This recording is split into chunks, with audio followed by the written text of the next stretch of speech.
So Liverpool and City end up being 1-1.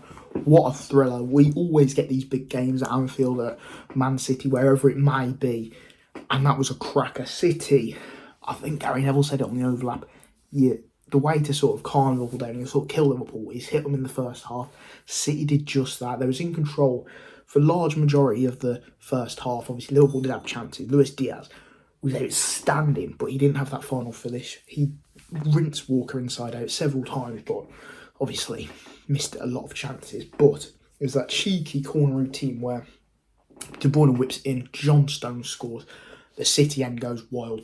But that block by Ake, was it not a few weeks ago where Endo for Liverpool got done and VAR overturned it for blocking? So the inconsistency between VAR is there again, and obviously there was later on it also had a lot of involvement, but I think blocking's okay because it is part of football and sort of with the corner routine. But when they VAR pick up on it, especially that Liverpool match, I think it's Forest or maybe the one before, but it was Endo and they did him for blocking. Have some consistency, you know what I mean? But overall, I think it just shouldn't be a foul. It's a great corner by De Bruyne and Wagwan Generals. John Stones puts it in. Kelleher close to it, but great work by City, and obviously those in front half time.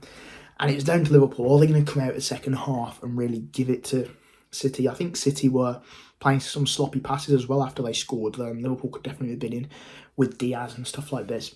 But it was the second half, another sloppy pass from Ake, and Nunes is onto it in a flash. He's so quick. Ederson goes to kick it and wipes him out. Then MacAllister converts that penalty. A great penalty taker he is. I think he should be on pens, obviously. Nunes has took a few, but MacAllister's the man. I don't think he's missed one this season. He has been unreal, and Liverpool are back in it, and that's where the crowd ignites. You got the Anfield crowd cheering. They're behind Liverpool, and Liverpool were far more in it in the second half. City obviously did have their chances. Doku hit the post and later had an involvement. There was lucky chances. Kelleher made a few saves, but Salah comes on the 61st minute and you know he's going to do something. He plays in a magnificent ball to Luis Diaz, and Luis Diaz should score, but it goes wide, and Liverpool are pushing at the end, pushing, and it comes to MacAllister, and Doku studs him straight in the chest.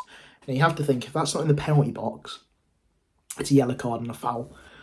But because it's in the penalty box and it's the very end of the game, Michael Oliver doesn't want to make a decision and call a decision where he's like, right, that's a penalty, and it obviously changed the outcome of the game. But it's the right decision. It should have been a penalty. VAR have looked at it and gone, nah, it's not clear and obvious error. It's like, how? Because the studs have gone into his chest. It's not like he might have touched the ball with his studs, but it's not like the studs, he's fully connected with the ball.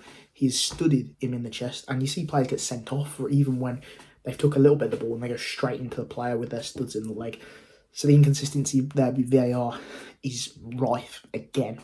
But great match, and obviously Arsenal are now top of the league. It's in their hands. They have to go beat City now to say, listen, we're going to stay at the top of the league, and they have to outscore Liverpool because Liverpool is the same points as them, but their goal difference is significant. I think Arsenal got a better goal difference of 7, something like that, because they're absolutely spanking teams at the moment. Obviously Liverpool have had the last minute winners, but they're scraping by, but their players are coming back now, so they've got tough few fixtures. I think they've got United, Spurs, obviously Arsenal have got City, I think Arsenal have got Villa as well, Spurs as well, so there is tough games, but if they beat City, I think they believe, and for the first time, you know, they're sat at that top of the table this season, whereas it's always been Liverpool 1 point ahead of them, and they got the result they wanted, so it's in their hands now. It's just, the big question is their next game at City. Obviously there is that FA Cup week or whatever it is, where only a few teams play in the Prem, but we could be in for another cracker there. I think City always want to beat them, and normally at the Etihad, City wipe the floor with Arsenal, but Arsenal did compete with them when City was at their stadium. It's just, you know, that final margin. There's only 10 games left now, and wow, we're on for a cracker. Obviously Liverpool are on the same points. They just need to win all their games, and they've got to hope that obviously Arsenal drop points or they don't drop any points, you know what I mean? I don't know who's favourite at the moment. I think Arsenal's chances of winning the league have gone up tremendously. Liverpool are obviously still in the driving seat, but the way Arsenal are playing is incredible, and the fact that City and Liverpool have drawn just makes it even more special. But yeah, ultimately Liverpool will be very annoyed if they lose this league by like 1 or 2 points, because obviously you have the Spurs PGML decision where Diaz was onside and they didn't give the goal, and now you've had that VAR incident with Doku. But for Arsenal, it gives them belief, and I think they will start to really believe if they beat Manchester City. It's all up for grabs now with the title. I think 2 points separate City and Arsenal, and then Liverpool are there as well. Incredible. So I hope you guys enjoyed. Please make sure to leave a like, subscribe. What a cracker. What a game. And I'll see you in the next video.